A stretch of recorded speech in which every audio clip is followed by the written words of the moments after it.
টাকা করে গভর্নমেন্টের কাছ থেকে নিচ্ছে, বিসিবির কাছ থেকে নিচ্ছে, পক্ষান্তরে ওরা কি দিচ্ছে? কিছুই দিতে পারতেছে না। এবার তাওহিদ হৃদয়ের বাড়িতে আগুন লাগিয়ে দিল বাংলাদেশি ক্রিকেট ভক্তরা। কান্নায় ভেঙে পড়লেন তাওহিদ হৃদয়। দর্শক, পাকিস্তানের বিপক্ষে একটা সহজ জয় হাতছানি দিয়েছিল। মাত্র 135 রান চেঞ্জ করতে পারলেই চতুর্থবারের মতো স্বপ্নের ফাইনালে পৌঁছে যেত টিম টাইগার্স। কিন্তু বাংলাদেশের ব্যাটারদের দায়িত্বজ্ঞানহীন ব্যাটিংয়ে সেটা সম্ভব হলো না। শেষ পর্যন্ত তীরে এসে তরি ডুবল। একজন ব্যাটার এসে তাড়াহুড়ো করে আউট হয়ে ফিরে যান প্যাভিলিয়নে। বিশেষ করে তাওহিদ হৃদয় থেকে শুরু।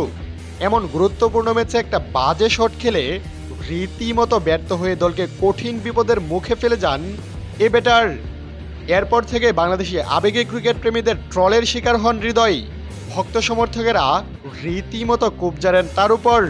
ততটুকু পর্যন্ত ঠিক ছিল, তবে খেলা শেষ হওয়ার 2 দিন পার হয়ে গেলেও পাগলা ক্রিকেট ভক্তদের থেকে রেহাই পেলেন না তিনি। সামাজিক যোগাযোগ মাধ্যমে ভাইরাল হওয়া এক ভিডিওতে দেখা যায় তাওহিদ হৃদয়ের গ্রামের বাড়িতে আগুন লাগিয়ে দিয়েছেন বাংলাদেশের ক্রেজি ফ্যান্সরা, যেখানে দাউ দাউ করে জ্বলে পুড়ে নিমিষেই শেষ হয়ে যায় হৃদয়ের স্বপ্নের বাড়ি। যে খবর শুনে রীতিমতো কান্নায় ভেঙে পড়েন তাওহিদ হৃদয়। প্রিয় দর্শক, এ ব্যাপারে আপনাদের কি মন্তব্য? বাংলাদেশের ক্রেজি ফ্যান্সদের কাজটি কি ঠিক হয়েছে? আপনাদের মহামূল্যবান মন্তব্যটি আমাদের ভিডিও নিচে জানাতে ভুলবেন না। ধন্যবাদ সবাইকে এতক্ষণ আমাদের সাথে থাকার জন্য।